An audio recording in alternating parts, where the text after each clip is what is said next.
nggak ada pengalaman sama sekali di bidang komputer. Jadi kawan saya yang pertama kali buka itu yang dia punya pengalaman mengenai servis segala macam dia. Nah, saya di Jawa dulu sempat menjadi penjaga warnet.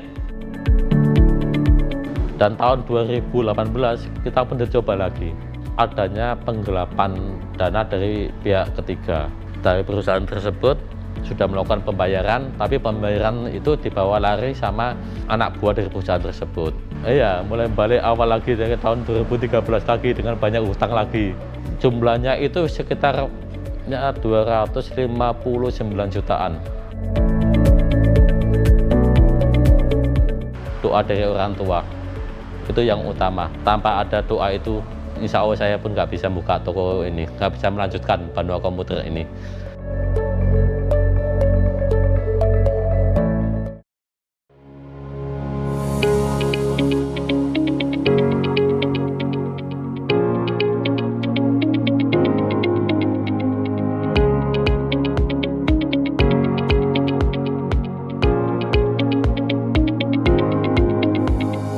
Assalamualaikum warahmatullahi wabarakatuh. Nama saya Doni Irmawan, asal saya dari Jawa, tepatnya dari kota Lamongan. Jadi awal kali kita membuka toko komputer yang bernama Banua itu awalnya adalah pencetus dari kawan saya sebenarnya. Kawan saya tadi awal-awal dulu tahun 2009, setelah 2009 itu kawan saya mengajak kita untuk membuka sebuah toko komputer ini. Pada saat itu saya sendiri masih belum mempunyai basic sama sekali terkait komputer, entah itu software atau hardware, kita masih belum begitu memahami. Nah, kebetulan kawan saya yang mengajak ini, dia paham betul mengenai tentang komputer. Nah, pada saat membuka itu, kawan saya ada di posisi ada di Tanjung, saya ada di Jawa, di Lamongan. Nah, kawan saya di Tanjung bagian penjualan sama operasional, sedangkan saya di Lamongan bagian pembelian. Dari barang-barang dulu awal kali kita buka itu barang mayoritas dari Surabaya. Jadi kita langsung ambil ke pusatnya langsung untuk bisa menekan harga jual. Kalau kita harga belinya itu bisa lebih rendah, otomatis kita bisa menjual dengan harga lebih murah juga daripada yang lainnya.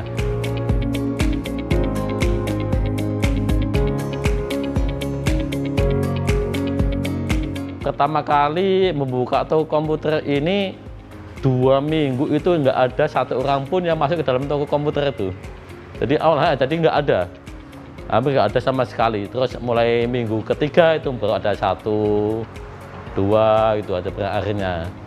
Jadi sampai 2 minggu, 1 sampai sempat kita agak sedikit putus asa dengan kondisi seperti itu. Hampir 1 bulan kok cuma sedikit banget yang masuk dalam toko. Tapi alhamdulillah kawan saya punya basic dalam wirausaha, dia selalu menguatkan kita untuk tetap bertahan dan berlanjut.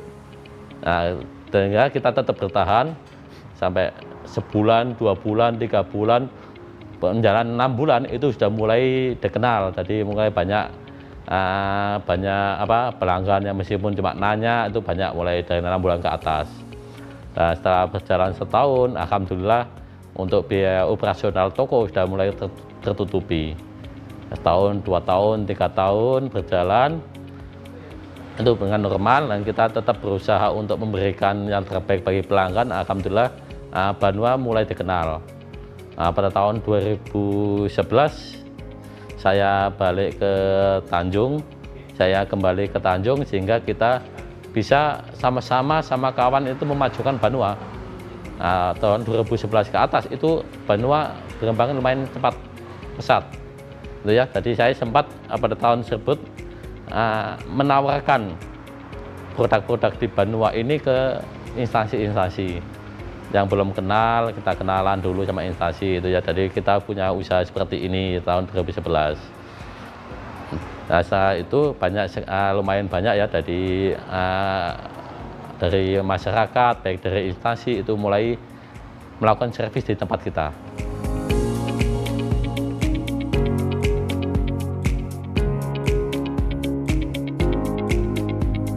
Namun pada tahun 2013 kita mengalami suatu cobaan yang lumayan berat ya. Tadi 2013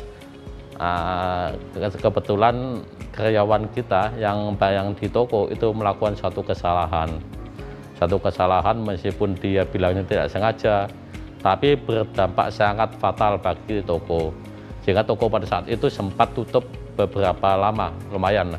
Setelah masalah itu selesai, kawan saya merasa kecapean dalam mengurus untuk melanjutkan usaha Banua, karena dengan alasan setelah merintis begitu susah payah mulai tahun 2009 sampai 2013 jatuh dalam satu waktu itu aja.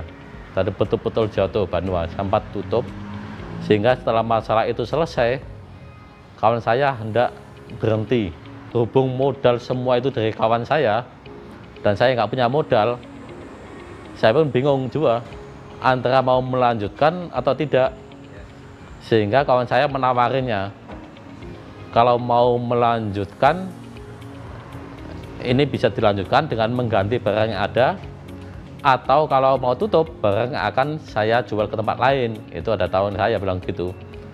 Nah, itu adalah merupakan suatu polemik bagi saya, gitu ya, polemik antara lanjut atau enggak. Kalau enggak lanjut, ya kok sayang banget ya, kita sudah merintis mulai tahun 2009 sampai 2013.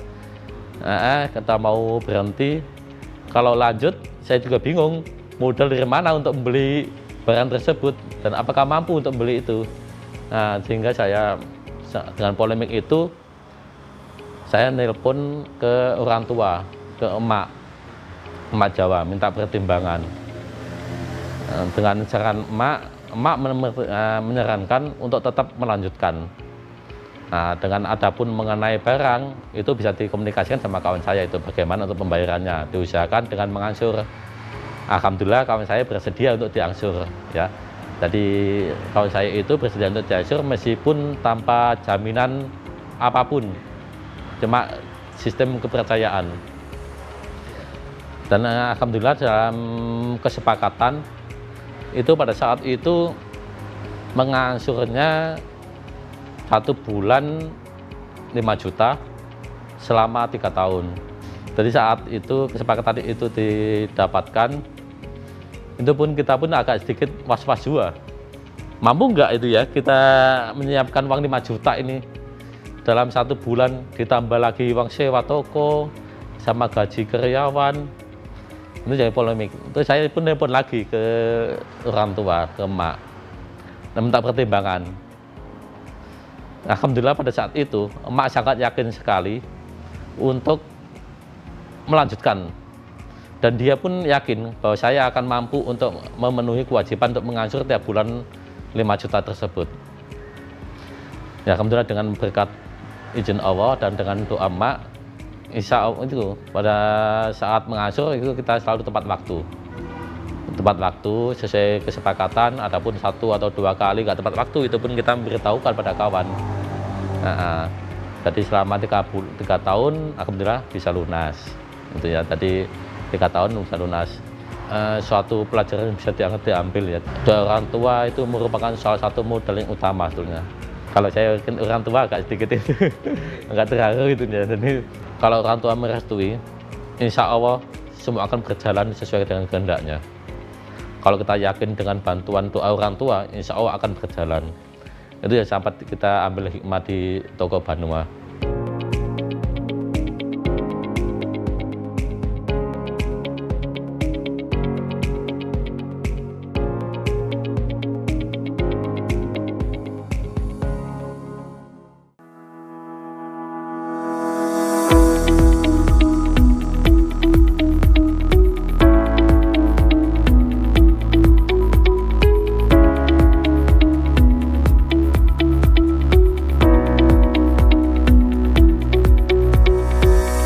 Tahun 2018 kita pun dicoba lagi,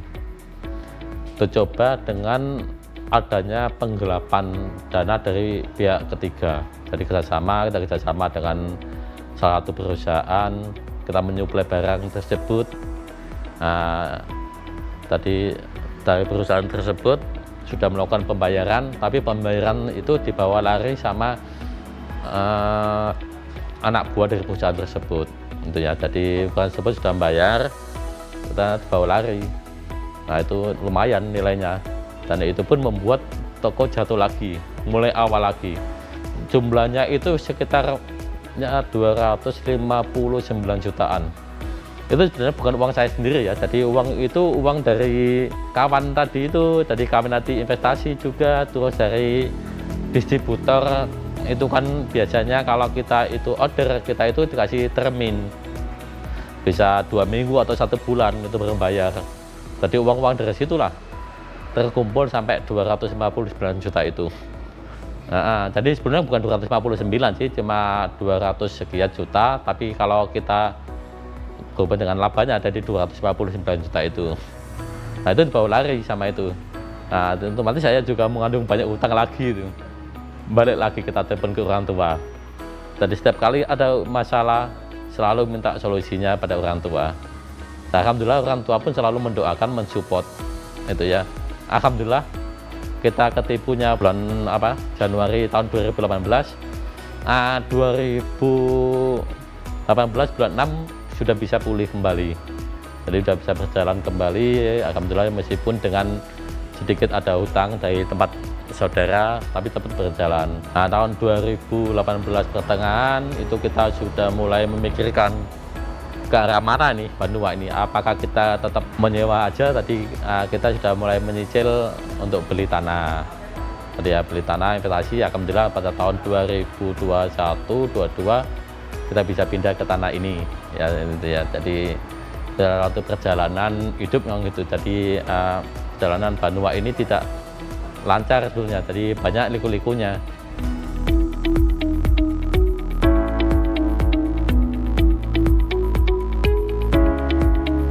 Servis ini tidak semuanya berhasil, kadang datang kendala A, misalnya ada kendala di LCD baterainya nggak mau mengisi, pas kita melakukan servis nggak bisa mau ngisi lagi, malah mati total, sempat juga seperti itu.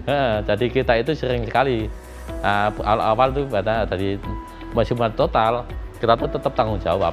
Tadi kita infokan ke pelanggan, ini kondisinya mati total, jadi kita mau tanggung jawab, ibaratnya kita pelanggan tersebut mau berapa gitu ya, dan kita tadi ibaratnya laptop tersebut kita beli dengan harga pada saat awal mereka melakukan servis dengan kondisi baterai rusak. Jadi itulah, laku servis itu juga selamanya mulus gitu saya harapan. Jadi banyak kendala, tapi kalau kita yang penting kita utama adalah kita menjaga satu rohib pada pelanggan. Jadi bagaimana kita menciptakan pelanggan itu nyaman untuk melakukan servis tempat kita, dan dia merasa aman bahwa kita pun selalu bertanggung jawab. Ya, jadi setiap kali pelanggan ke sini kita pun tanggung jawab. Kalau ada kendala segala macam kita pun tanggung jawab. Jadi kita nggak masalah rugi, asal jangan sampai pelanggan itu rugi. Jadi ibaratnya untuk servis seperti itulah untuk kehidupan servis. Dan tadi untuk mengenai usaha, di dalam menjalankan usaha kita itu selalu mempunyai prinsip ada 5 hal ya. Pertama, kita kalau dalam melakukan usaha kita ini selalu mengkaji situasi, kita selalu belajar, jadi selalu ada tantangan-tantangan. Hari ini kendalanya di dalam servis, kendalanya seperti penyakitnya nggak mau hidup gimana itu. Nah, kalau nggak mau hidup itu kendalanya apa aja. Jadi selalu tiap hari selalu kita menemukan satu permasalahan.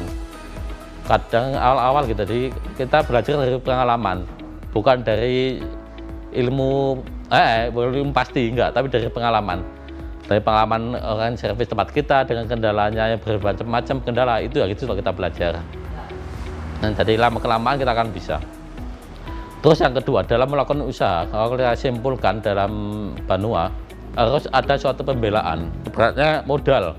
Karena saya awal ini kita anggap tadi kan tahun 2008-2009 kita mulai buka, itu kan dengan modal kawan ya, kawan 100% kawan. Jadi saya dan kawan saya itu cuma sebagai pelaksana. Jadi modal ini merupakan suatu utama. Jadi kalau kita usaha tanpa modal bisa, tapi agak susah untuk berkembang. Semakin banyak modalnya, semakin cepat untuk berkembang.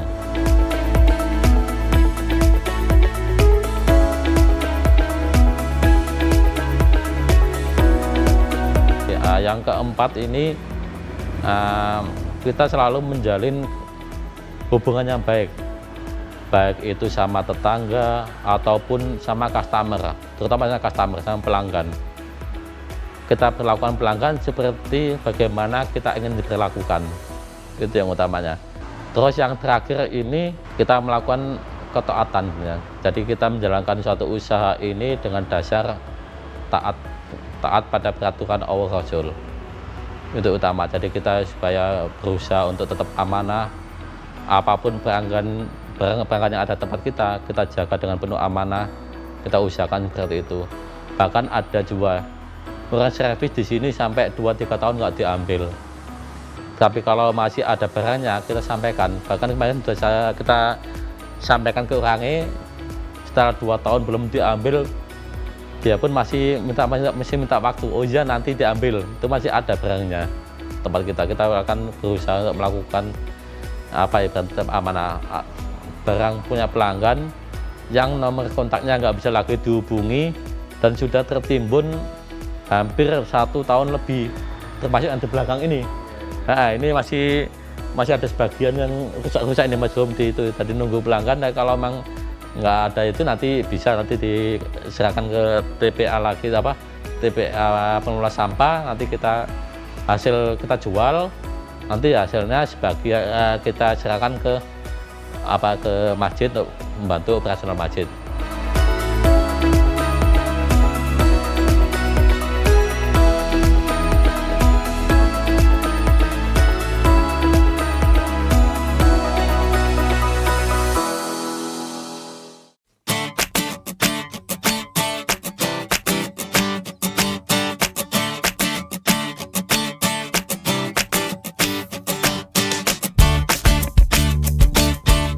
Kita ini selain servis, kita juga melayani kayak perakitan komputer, ataupun kita juga pelanggan kita sebagian ya mungkin hampir 70% lah dari instansi dan perusahaan swasta yang ada di Tanjung ya. Dan tadi yang 30% baru masyarakat. Jadi selain kita melayani servis, kita juga melayani penjualan komputer rakitan.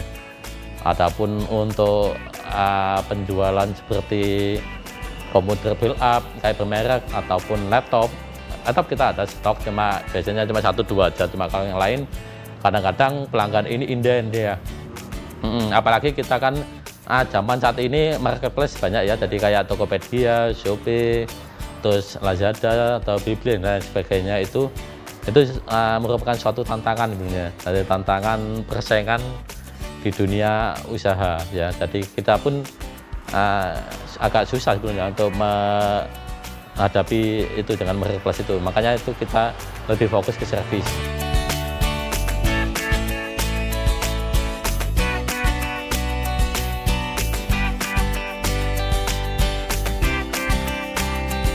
Awal ini saya nggak ada basic sama sekali.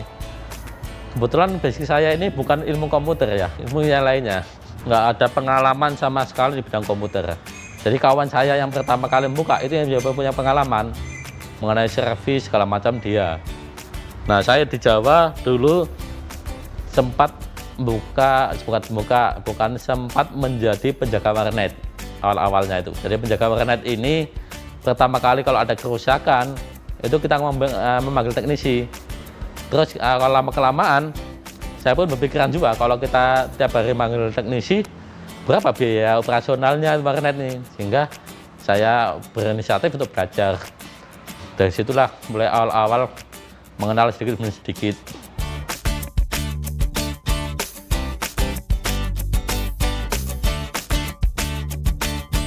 Kita nggak ada promosi sih, cuma kita sekali aja sih yang promosi di Facebook.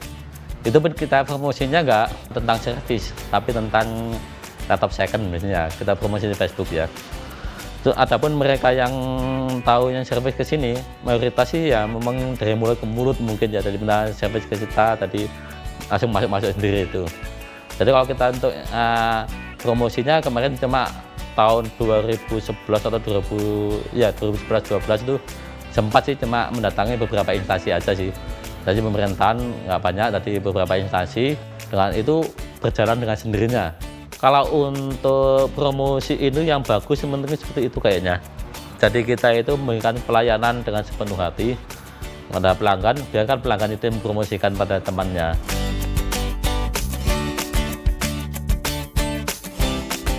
Berarti kan kalau omset ini penjualan ya, bukan laba.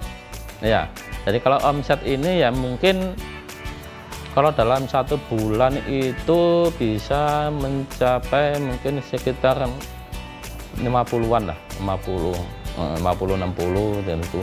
Cuma kadang-kadang sih ada yang sampai tinggi dalam bulan, ada yang sampai 100, ada yang sampai 120, tapi kadang juga yang down juga. Kadang cuma 20 juta atau 15 juta itu ada juga. Jadi namanya usaha ini kita nggak bisa jadi patokan, jadi naik turunnya itu. Jadi kalau memang kita rata mungkin sampai 50-60-an lah, 50-60-an itu dalam 1 bulan ya. Kalau omset, kalau untuk keuntungan ya berapa ya, mungkin sekitar 10 sampai 20% lah, 10-20% nanti dari omset. Soalnya kan yang paling banyak itu di servis sebenarnya. Jadi kalau untuk penjualan kita nggak bisa untung banyak, emang penjualan. Jadi penjualan kan persaingannya lumayan ketat, jadi kan nggak bisa ambil untung banyak. Cuma kalau untuk servis ya alhamdulillah lumayan, soalnya kan servis ini berhubungan sama jasa. Jadi itu yang bisa menekan untuk biaya operasional.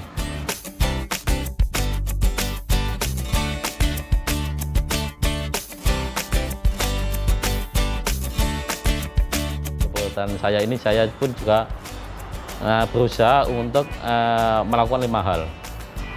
Kalau dari sisi pribadi, mengaji, belajar agama. Dalam usaha pun sama juga, belajar tentang usahanya.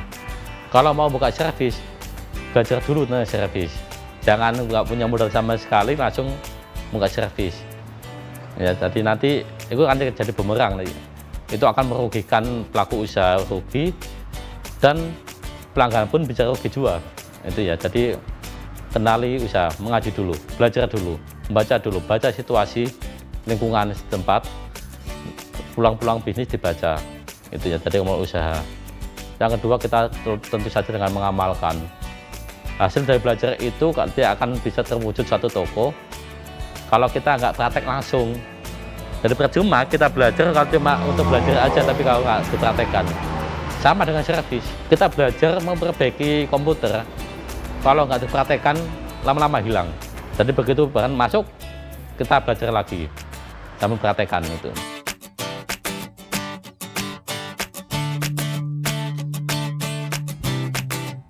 Yang ketiga, buka toko, buka suatu usaha, itu susah sekali kalau kita dengan modal nol.